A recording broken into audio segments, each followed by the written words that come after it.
And joining us now is former national security advisor in the first Trump administration, John Bolton. He's also a former U.S. ambassador to the UN during the Bush administration. Ambassador, thanks for being here. You've called this decision to put Rubio in these dual roles just absolutely bizarre. That's a quote from you. Why? What specific scenarios are you worried about? Well, I think in the first place, it indicates the chaos inside the Trump administration. I don't think they expected this huge leak of the news that Mike Waltz was about to move on last Thursday. I think that explains why they probably made the decision that morning to offer him the UN ambassador job, and why, obviously not being prepared to name Waltz's successor, came up with this idea of Marco Rubio filling it on an interim basis.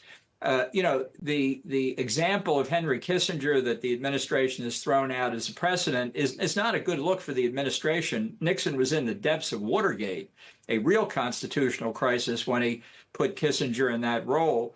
And it's no offense to Marco Rubio to say that it was an extraordinary situation in Watergate. And Kissinger himself came under criticism for tilting the entire national security decision-making process in his direction when he held both roles. There's too much to do. The world is too complicated to have one person doing the two jobs. I think it's yet another reflection. Trump really still doesn't understand how the U.S. government works or what it takes to support his presidency. Let's talk about Mike Waltz specifically. President Trump denies that shifting him from NSA to UN ambassador was a punishment for starting that Signal group chat where sensitive info was shared with a journalist accidentally. VP Vance even called this a promotion. As we mentioned, you've held both of these roles at different times, NSA and UN ambassador. Given the Signal chat debacle, should Mike Waltz hold either of these roles?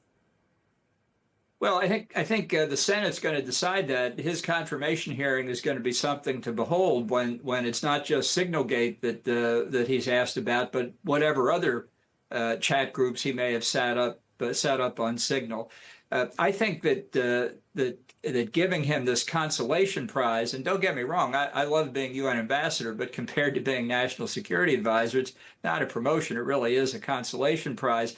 They were trying to show that this shifting around is just all very ordinary. Of course, 102 days had gone by, so time for a new national security advisor.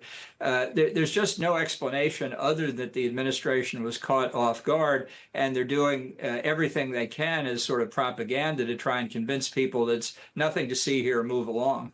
Waltz needs at least half the Senate to back him. If it's a tie, J.D. Vance is there to obviously be the tiebreaker. His confirmation hearing dates aren't set just yet, but Senator Mark Warner is predicting that this is going to be a brutal hearing. Illinois Democrat Tammy Duckworth added this.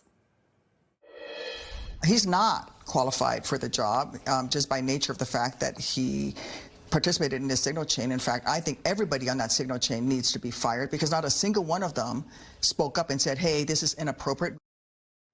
Ambassador, do you expect to see Republican senators break with their party and block this confirmation?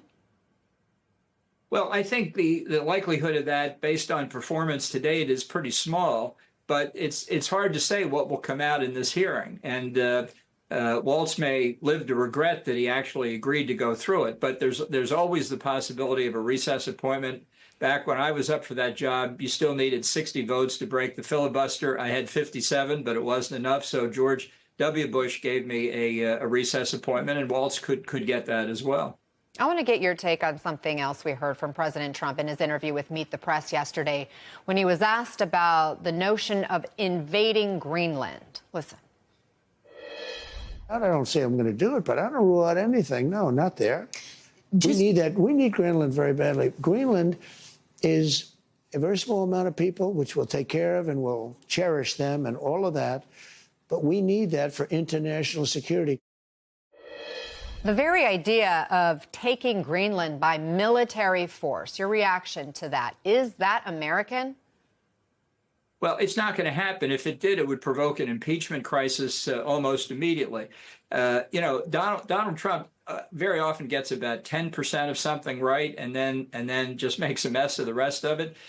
Greenland is of enormous security importance to the United States, both because of potential minerals that might be found as the ice and snow melt, and because of the maritime domain around Greenland. And we've recognized that since 1868, when William Seward tried to buy Greenland from Denmark, right after the year before he had successfully bought Alaska from Russia.